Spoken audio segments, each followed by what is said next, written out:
traveling with Parkinson's does require some preparation, especially around medications, mobility, fatigue, and safety. But travel reconnects us with family, it feeds our soul, it reminds us we're still having to fill our life with possibility of excitement. I'm Dr. Sandeep Thakar, and today we're going to make sure that Parkinson's never becomes a reason why we stop going places.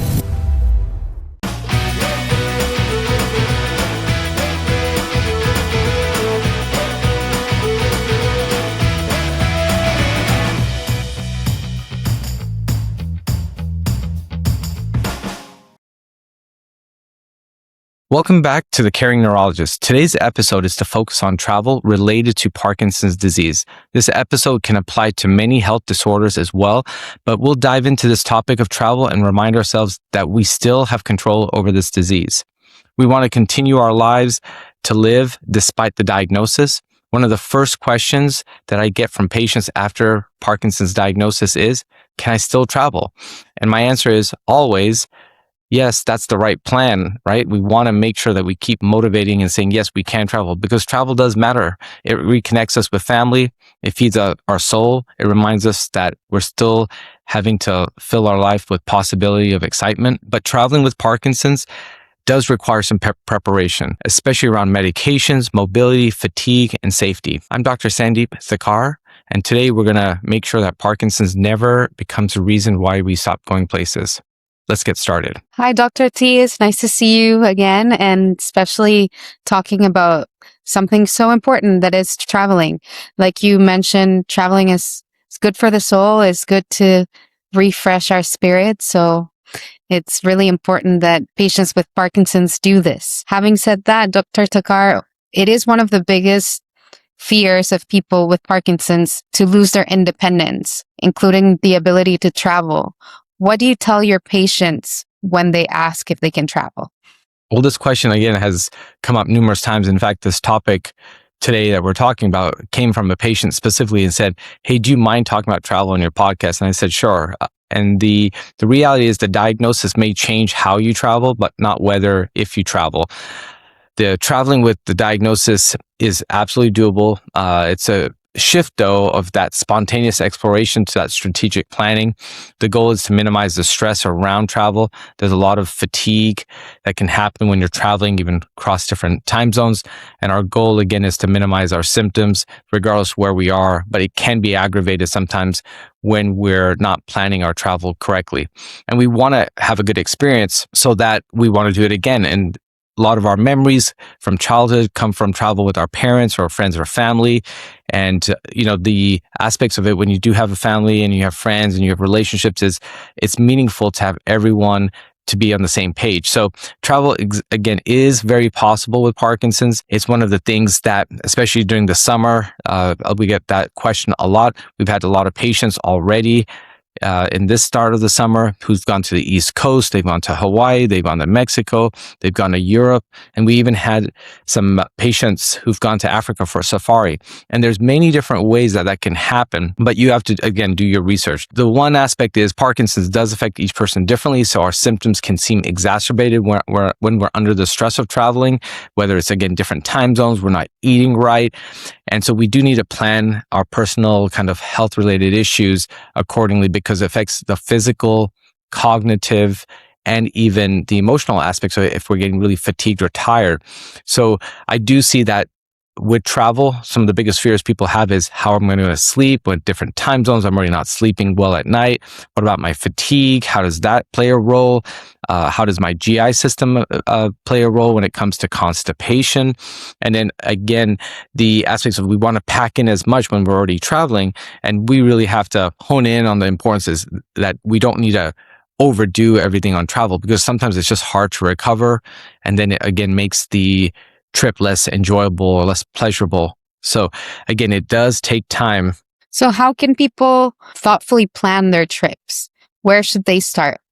Yeah, so one of the things I would say is we want to consult your neurologist about your trip. You want to especially talk about it when it's an international trip. And if there's been any recent health changes like cardiac or respiratory issues, then maybe you want to get clearance from even your primary care doctor. But you want to make sure that you don't travel right after a recent procedure. or any major changes of medicines. A lot of my patients, they're going on a trip, but I think some medicines need to be changed. I don't like to incorporate any new medicines to be started. I may adjust timings. I may add on some boosters if need be, or I may tell them, let's take some extra levodopa around the time when you're tremoring or stiff, or you're feeling like you're having some freezing of gait. But really want to not make big changes of medicines when it affects their sugar levels or their blood pressures. And that's, again, something that we don't want to have someone feel like they're getting dizzy or lightheaded when they travel. The other thing that we recommend is maybe get a travel letter from your doctor listing the diagnosis, the medications, whether they're generic or brand names, also having emergency contacts. If you're going to a certain place, you want to research the medical facilities in that area, maybe even the emergency room, if you're really concerned about, having had any recent chest pain or shortness of breath recently. And again, there's a lot of things that are not Parkinson's specific, but you again have to be mindful that if you've had a recent stroke or heart issues, that maybe you want to avoid the travel, or if you are traveling and it's just something that you must do or you want to do, you're just mindful of where the emergency rooms are. Also, have a copy of your insurance card. I think that's really important. Some insurance is covered by, again, travel insurance, and you can, pay for that additional travel insurance. But also, just so you know, you guys should look at your credit cards. Sometimes credit cards have the ability to cover medical expenses.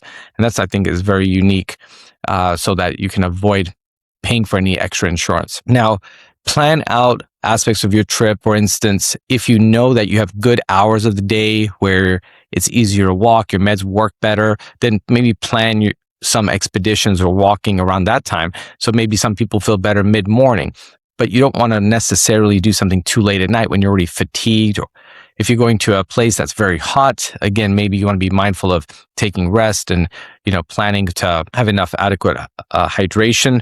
So you don't want to overpack your itinerary. That's one of the things that we tell people is build rest time or buffer days. That's really important. Maybe avoid late dinners. And again, the importance of your GI system, I think planning even restaurants, like maybe not having too many carbs and too much meat, again, bringing in still a lot of veggies, because your system may feel off when you are traveling and not eating the normal regimen that you typically have to control your GI system. Yeah, traveling does affect your microbiome, right? So being mindful of that is really important Yeah, for patients to we've seen consider. We've seen that, you let loose on vacation. Sometimes people may drink some alcohol more than they're used to, and that could affect, again, your hydration status. Maybe it can put you at risk of a little bit more falls, can make you a little bit more tired. But also, one of the things that me and my family do is we eat a lot of desserts on vacation, and we have to be mindful that, again, it does disrupt sleep. But when you have a lot of sugars, then your body wants to cleanse it, and that makes you pee at night. So again, I've been very picky about how we eat when we go on vacation, and avoiding as much extra desserts that's unnecessary. Yeah, so it's important to enjoy your vacation, but part of enjoying that vacation is to be balanced so that everything goes as smooth as possible, right? Yeah. And because traveling does disrupt routines, and it's kind of hard to not be a little bit improvised when you're traveling or adventurous. Like, that's kind of the spirit of going away. So how can patients avoid medication pitfalls while they're traveling? Yeah, so one important reminder, I think missing a dose of levodopa isn't just inconvenient, it can trigger a significant worsening of symptoms. Medication management is non-negotiable in my opinion. You never put your medications in checked luggage, always carry them on. We highly recommend at least getting an extra week of medications. Some people say even double the supply dose just in case. Remember that, again, you're going to have time zone changes potentially, so that may adjust your dosing schedule. So you work with your neurologist to create a schedule that's appropriate. Now, what I tell patients, for instance, and this happens a lot, we're in Southern California, so if we have to go to the East Coast, it may not be hard with 3 hours ahead. But when you're going to Europe, or even going to, Southeast Asia, you're flying, and the time of travel along with the disruption of the time zones. So what I tell people is, on the day of travel, you stick on the same schedule that you are on during that day. And if you are maybe having a flight at night, then you may require a dose in the middle of the night just to boost through when it comes to your carbidopa, levodopa. But then when you land in your new country of vacation, then you want to start the schedule on their morning. And that's what's really important, is like try to get onto their morning schedule. So maybe you are in, California, for instance, and you're flying out at noon, and it's going to be a 9-hour flight to Europe. So when you land in Europe, it's like in the middle of the night, but then it's morning for them. So you would still start your first dose like it would be in the morning on Europe time once you get there. And then you would separate your dosing accordingly. But again, there may be more complex schedules that people take when it comes to their Parkinson's meds. And I think that's really important to talk with the neurologist accordingly. I always try to even tell patients, is try to get close to that time schedule as you can the week of the travel. So even like I start waking up a little bit earlier that week of travel, like every day, like by 30 minutes, and then eat the next day another 30 minutes, so that by the time I'm getting used to like a East Coast travel, I'm already on their schedule by Friday. So it makes it easier to adjust. Always keep the medications that you're taking in the original labeled bottles with your name on there. Also be mindful of temperature sensitivity of some medications. Keep it cool and in a dry spot. If you have pill organizers, you can take them, and the smartphone alarms are always important to make sure that you're on time with precision. And then also, if you have some branded names, again, be mindful of the generic names. I think that's very key. And make sure you have enough refills in case you're running low before your trip. You always want to have enough, and the doctors can always kind of renew the medication or extend out the amount that you need for the next time you're picking it up, so that you don't run out during the trip. So it's important to take your medication in the new place like you would at home, at the same times that you would at home, but translate it into their time zone. Into their time zone once you're there. Yeah, usually it's the second day that typically happens, but on the day of travel, you want to stay on your schedule. And then there are times where patients may take an extra dose during the nighttime because maybe they're ready to wake up, or they're, sleeping, but they just need a little extra levodopa to give them a boost. And so you talk with your neurologist about what's that appropriate extra dose to get you going. But a lot of our patients, again, they'll need something in a timely fashion, but we don't want it too close together, and keep it always spread out appropriately. And that's a conversation to have with your neurologist. Definitely. And airports are overwhelming for everybody, but they do present specific challenges for Parkinson's patients. So what practical tips do you have for navigating air travel? Yeah, for caregivers, especially, I want to say that you want to advocate early and loudly at the airport. Airline staff want to help, but only if they know what you need. So airports are designed for distance, not ease. The stress of rushing through the gate, can trigger a lot of physical symptoms. I always tell people is actually look up TSA Cares. It's an actual program, TSA Cares. So you request TSA Cares, and in the US, you can contact the TSA Cares agent at least 72 hours before flying. And if you are traveling, I highly recommend looking them up and then getting ahead of it. And even if you're not traveling, just know that they exist. But they provide a dedicated officer to guide you through the security checkpoints with minimal hassle. They help you with kind of understanding your medications and what needs to be checked or what doesn't. They can book wheelchair assistance early for you as well. But that's something you should also consider by either calling the airlines, or if you have a travel agent, that can always help. Even if you walk fine at home, airports, especially at the terminals, they can require a lot of walking, and it's a lot of hustle and bustle. You may want to, again, book the wheelchair or airport cart to ensure you can conserve your energy so that you can actually enjoy what you need while you're on vacation. Get priority boarding if you can. Ask to board early if you have plenty, so you can get plenty of time to get settled in your seat without the pressure of everyone crowding in behind you. And always take advantage of getting in early if they allow for that priority boarding. The TSA and security, you want to inform the agents about your condition, especially if you have a deep brain stimulator or any device, metal implants. They could trigger the alarms. I always tell people, do the pat down. Take your, you may have a device card for your DBS. if you have a Duopa pump or a Vyalev pump or a Napco pump, you just carry that with you, show them, and then they'll check for it, especially if it's on. A lot of my patients may not want to even have the pumps on at that time, and they'll just take their oral medications, and they'll have their pumps in a carrying case, and they'll show it to the TSA agent. The other thing would be carry any documentation for your implanted devices. Like I said, comes with usually different cards. Plan ahead while you're before you get onto the plane or cruise. And that's, again, for instance, you want to have like an aisle seat. You want to get easier boarding. You want to deplane easier. It allows for better bathroom access and movement around along the flight, right? It's important. Like, walk the aisles a little bit. Make sure you do stretching while you're on the seats. Make sure you can manage that stiffness, whether it's also the neck, right? If you just want to get your shoulder exercise, get your arms, get your legs. I mean, a lot of twisting and turning to keep your body moving. Sometimes there's a feeling of restlessness if we're not actually moving while we're on a plane or in a seated position for a long time. Cruise ships and trains are typically lower stress alternatives to flying.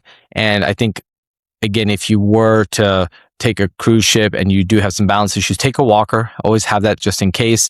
If you're on a plane, maybe have a cane just in case. And you want to, again, also even think about, once you're at the airport, about transportation. Again, ride shares, making sure you have accessible ground transportation to a destination. You need to have that already set up ahead of time. And then you want to also think about your hotel and Airbnb and all of that set up for accessibility. Yeah. Air traveling is high contrast. You're underestimating how far gates can be. Like, you actually walk very long distances within the airport. And if you're in a rush, let's say you didn't get to the airport with enough time, that's also added stress because you need to get to your gate faster and there's a lot of people. So I can see how TSA Care, it's called TS Cares, yeah, CARES. TSA Cares.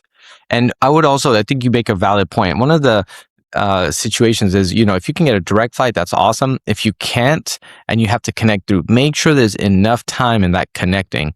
I have some patients also, they don't want to do a direct flight. It's too long for them. Maybe if they're going internationally, they don't feel like they can go 12 hours, 13 hours in a flight. So I have some people, what they do is they break up their trip. So they'll be in, like, say, California, and they'll fly to New York for a 5 or 6 hour flight, take a break there, rest, maybe go to a hotel, be at a hotel at the airport, relax, get comfortable. And then the next day, they've scheduled their next part of their flight to go to Europe if they needed to. So you can also break up your trips accordingly. Yeah, I was going to say that's a good idea, because you go from running and getting to the gates in the airport and then being static for hours. Mm-hmm. I can see how both are stressful for the body and the mind. And on that note, not all destinations are created equal. For someone managing Parkinson's, what should patients consider when choosing where to go? And what accessibility features matter the most? Well, the world is more accessible than it's ever been. Your job is to match your destination to where you are right now, physically and mentally, not where you were 5 years ago. So you want to choose destinations with good infrastructure, elevators, flat terrains, accessible transportation if it is that way. Avoid cobblestones if you have balance issues. I mean, my family and I last summer went to Scotland and the UK area, and there's cobblestones and uneven surfaces. Even myself, which I think I have decent balance, you can easily trip or feel unsteady. And I've hit some uneven surfaces. So you have to be really careful, especially in crowded markets. And these environments do put one at risk for high risk of falling. If you're going on a trip, maybe you want to think about, like, is it worthwhile to go hiking in Machu Picchu, where it may not be ideal if you have a balance issue? You want to go and think about, maybe if you are in a safari, you may want to consider about accessible jeeps and vans. And one of my patients had just the most amazing time. She has very significant difficulty with walking. She's predominantly now in a motorized wheelchair to get around because her legs give way. She had back issues on top of her Parkinson's, so she has weakness in her legs from her back surgeries. But she actually found a really good agency that helped her, and they had tours for those that needed wanted to still do safaris in Africa. And they had a special type of Jeep that allowed for her motorized wheelchair to get on and strapped safely. And so you can do your research. You can go to places that you never thought you could. So it's really about understanding what your limitations are. Research again the hotels, the accessibilities, the role in showers, grab bars, proximity to dining, if you're not able to walk long distances. Cruise travel, again, it becomes such an excellent option for a lot of people.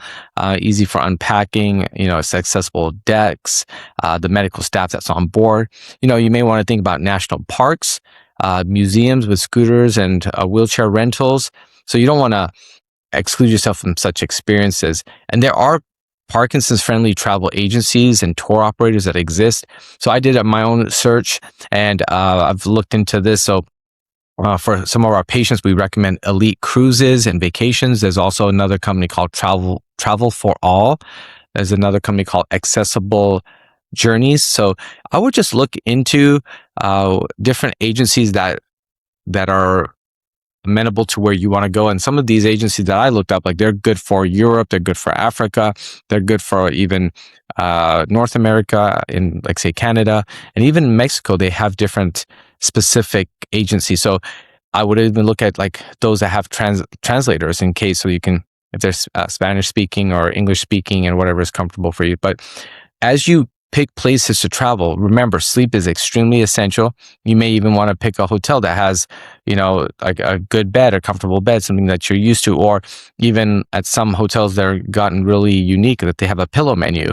So again, I think that the world is your oyster, but you just got to do your research for it to make sure it's still very comfortable. Because as we know, with Parkinson's, sleep gets very uncomfortable.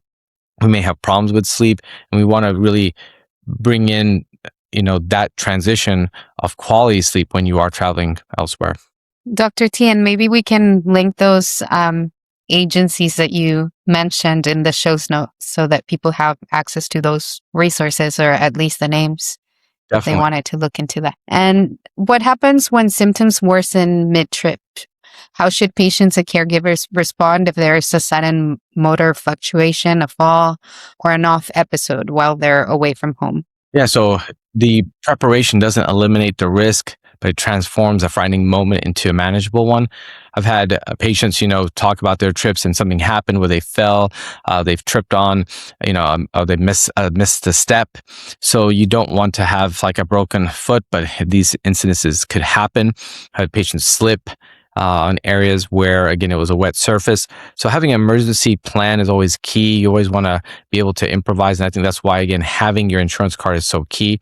But know the signs of your off time. But it's not just about you. The people you're traveling with, they should understand your symptoms, and you should be very thorough with them about what you've been experiencing, what's been going on recently. And they should also know what your symptoms are when it comes to tremor or fatigue, as opposed to someone who, like, could get a stroke. And so unfortunately, life happens, and we can still get a stroke or a heart attack. And if you're having fatigue and a difficulty walking, but you're feeling now respiratory issues or chest discomfort or pain going down the back, these may be different from your typical PD symptoms. And make sure that you're clarifying to family or friends who you're with that this is different. Now, falls especially, you want to be working on safety, how to get up quickly, how to call for help. Some of our patients, that's when they wear their Apple Watches or any other devices that can alert friends or family. Some of our patients have medical ID bracelets with them, or medical ID cards that have their diagnosis or medication. So again, having the medication list on you could also help if paramedics are there at the scene to take you to the local hospital. Now, when you are traveling, talk to your neurologist, because some neurologists, especially like us, we have telehealth services. And so we will, get on the telehealth if need be, so we can do a virtual call to kind of figure out what's going on in that, mid-trip, and see what we can do to help people. But having quiet days are very important. Have a protocol where it's built into a trip that you may require a quiet day or relaxed day, so that if symptoms are flaring up, you're ready to recover. And rest is truly one of the best medicines. And that's the whole purpose of this vacation, is that you're actually getting to enjoy and hopefully get some rest. But we want to, again, make sure that a trip is not overextending one's energy and causing worsening fatigue. And Dr. T, would you recommend for them to schedule a telehealth consultation prior to leaving, so they know that in the middle of their trip, they're just going to kind of check in with their neurologist and see how they're doing? Not, Just not prevention kind of thing, or Yeah, I mean, I think that's a good idea. We've not actually incorporated that. Usually, patients do quite well in their vacations. They've planned ahead. But again, if there's ever a concern, like I have a patient who lives part time in Mexico and then they're half time in the US, and they had a stroke. And they called me up and they said, "Hey, I need to get on the call. I'm in the hospital." So we had a telehealth visit. And even though they're not on vacation, they were just away from us. But at the same time, they wanted our opinion on things. So we were able to give them our 2 cents about what needed to be done. They already had a neurologist that was there to work with them about their stroke. And we were able to communicate what needed to be done.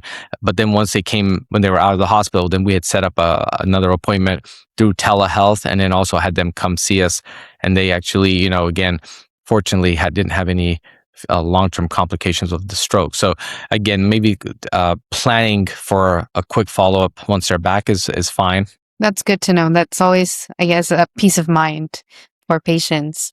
And so we know that Parkinson's patients want to keep their independence. That is kind of the topic of this conversation. And traveling is one of those aspects of independence. So is solo travel possible? Can they travel alone? Or is it always necessary to be with someone, a caregiver?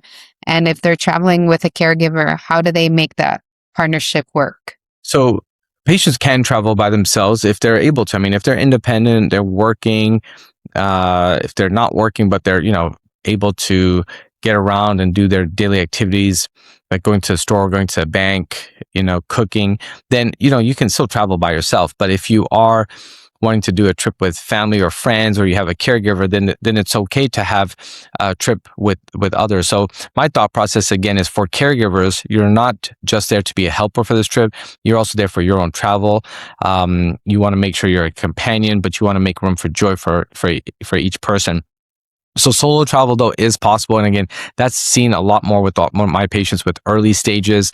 You're still careful with your planning. You do everything that we've kind of talked about when it comes about like the hotels and planning where you want to go eat and taking breaks. So you inform your hotel about your condition if you have concerns about solo travel. But I think that that's not something that you have to do. That's only if there's concerns about falls and making sure that if there were some bouts of dizziness or lightheadedness, like some food sickness issues, that you let the hotel staff know if you're alone that, hey, I need to, get a doctor on call. And that's the other thing about other countries is they do have doctors on call that actually come to you. And that's another important aspect to do research on if that's available in that country. So share your itinerary if you are alone with other people so that people can check in, and vice versa. If you are traveling with a caregiver, again, set clear roles and expectations of the trip and what you guys want to accomplish. If the caregiver is there with you, they also need rest. So it's also important for their well-being. Respect each person's patient's and caregiver's dignity. I think that's the most important thing. Be there though for safety. I think having a caregiver is to reduce the risk of falls and make sure that we're on time with medications. I think group tours are probably the best with people with any medical disabilities or chronic illnesses. And that's where even with these group tours, like food is prepared. They have like lunch snacks and things like that. So you don't have to necessarily go off the beaten road and beaten path to kind of find places to eat. So it does make it easier when you're doing such group travel and tours. It reduces a level of stress and decision making, right? Although I guess for some people it might be more stressful. Yeah, again, you just have to know what type of person you are and how you travel. But, maybe in certain aspects of your life, you're like, you know what, I could make decisions. It's the fun part about traveling is pre-planning and doing things, or being courageous and trying new places. But if you have Parkinson's and you're concerned about risk of falls and just your general health, and it's going to be a struggle in some aspects with fatigue of a lot of walking, then make the trip more fun and relaxing without trying to overextend yourself. And technology has changed travel for everyone, but are there specific apps, devices, or tools that can make a meaningful difference for Parkinson's patients on the road? Again, I would say that, any of these smartphones now, they're just amazing. The smartphones in your pocket can probably be the most powerful travel companion. So use it. Make sure you have enough battery. We use our phones a lot. We're taking pictures, we're doing videos. We use the Google Maps, Apple Maps, whatever it may be. And so we may drain through our battery. So again, we even have all your accessory, power adapters that you may need. But medication reminder apps are really good. There's something called MediSafe. There's MyTherapy. There's other simple smartphone alarms that are there. But the GPS navigation apps really reduce the stress of finding your way around. Make sure you have your itinerary even on your calendar of your phone. You can have wearable devices that track your gait. There's devices that may track your tremor and activity level. And I think Garmin has some really good wearables also to tell you that you're getting fatigued or you're tired or you're under stress. So it's actually unique that all these devices exist. I think the Aura Ring has some very unique information for patients themselves. So something that you could think about. I'm not asking you to necessarily buy all this different technology, but it does exist. And when I've traveled to other countries, I used a Google Translator. The translator apps that exist are really good for communication, especially for medical needs. And even if you were to practice certain, I would say, sentences, so that in case you're like wanting to communicate with someone, you can't pull up your phone, maybe even have that already listed on in your wallets about how to speak about hey, I have Parkinson's and I need to see a doctor. Is there an emergency room? Or I need help because my legs are weak. And, you just have very basic sentences. Even if you're lost, I think that's so key to have even the phone to help communicate, between different languages. So the last part I think of technology that I think of is maybe you have on your phone like a telehealth app for quick video calls if you needed to. And of course, know how to use your phone when it comes to the emergency SOS features, because those can help trigger a local ambulance or 911. So 2 things that come up is have an external battery. I think that's a great tip. Then you make sure that your phone is never dead. And the other thing that you mentioned about learning a few sentences for emergency cases, maybe have those written down in your wallet as well, so you can show the paper to the person you were asking for help to. Definitely. I'm guessing sometimes it's hard to remember a new language, right? So in case you don't remember, then you have a paper there that somebody else can read. And Dr. Takara, we've reached the end of our episode, but beyond the logistics, there's an emotional dimension to traveling. So for patients who feel like Parkinson's has taken much from them already, what would you say about why traveling still matters? And what does it mean when patients say, I did it? Yeah. Parkinson's changes your itinerary. It doesn't cancel your life. And earlier this week, actually, a patient of mine, she went to Paris. She traveled by herself. She said that she just had to. And I agree with her. It makes sense. And I was just shocked. She's like, yeah, I wanted to get away. And I was thinking maybe she went to get away for a week. And she's like, no, I went away for a week. And I went to Paris. I'm like, oh, good for you. I was like, who did you go with? She's like, no, I went by myself. She's like, I told my husband, I told my daughter, I'm just going to go. I need a break from life, from work. And, my first thought process is like, is she okay? Is she depressed? Is there any suicidal thoughts? What's going on? Why is such a dramatic change? She's like, no, you know what? I've always wanted to get away to Paris. I've always wanted to vacation, and it's just been on my mind, and things have just gotten overloaded. And I just thought, you know what? If I'm not going to do this now, I'm not going to do it. So she went and she relaxed at cafes. She saw a few museums. She shopped around. She said she did some window shopping, and she just needed to get a refresh and decompress. And again, she's like, I did it. And throughout our conversation, I was like, just remember that you did it. Like, you can accomplish a lot of things. And I had to keep giving her affirmation about it, because it's really important. It is the psychology and emotional aspects about travel that we are, bigger than our challenges. We can overcome those mountains. And again, the purpose of vacation is to still be you. Again, there's something exciting about seeing a new culture, experiencing new foods, and that's living. So I always tell patients that, you want to connect with your pastime, see family, see friends. And sometimes, again, family and friends are far away. So don't let, managing an illness limit you. And there's a saying that is said, It's called YOLO. You only live once. And I do not like that at all. I don't think it's true. I don't think you only live once. One of the things I want to tell people is, I changed the reference of it, is you actually only die once, but you live every day. And it's so important to live every day. And it doesn't mean that like every day you have to be on vacation, but be mindful that each day is a gift, and you don't have to necessarily travel to another continent. There are people who have difficulty with even thinking and grasping about travel.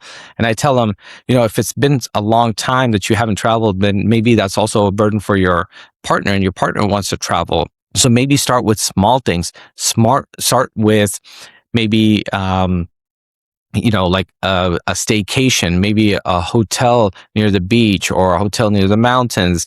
Maybe just only go an hour or 2 hours away. Maybe you want to do an RV travel. And so there's different things that one can accommodate to. And there are a lot of people who just even recently, I've had patients who were supposed to travel the last few months to see their grandchildren's graduation and also attend weddings. And some of them went and some of them couldn't make it. And so those that couldn't make it, we told them, okay, well, make a video, express your feelings and congratulate, your family for their, whether it's for the wedding or for their graduation, and express the joy that you wanted to be there.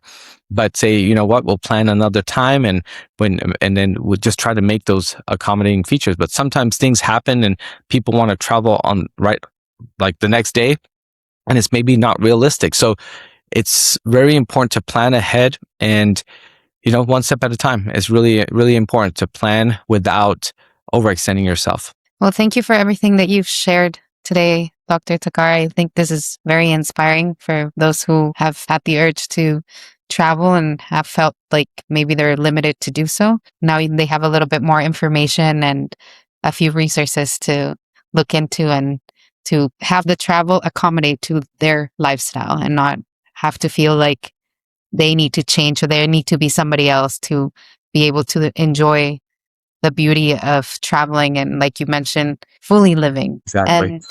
And One comment about the resources, even AAA has some really good resources, and you can go on their website, and AAA also has services that maybe you can even go into. But again, look into like a travel agent, and, don't just limit yourself to like your Google searches. Even Rick Steves has a good website that you can look online about travel with health issues. And there's a lot of booklets that are out there. traveling with Parkinson's isn't about ignoring your diagnosis. It's about refusing to let it become your only destination. Whether it's a weekend with family, a cruise with a caregiver, or a dream trip you've been putting off, Dr. Takar's message today is clear. Plan carefully, travel boldly, and never stop moving forward. If today's episode inspired you, please share it with someone who needs to hear it. A newly diagnosed patient, a caregiver, or a family member who's wondering what comes next. Because the world is still out there, and so are you. Thank you for listening to The Caring Neurologist.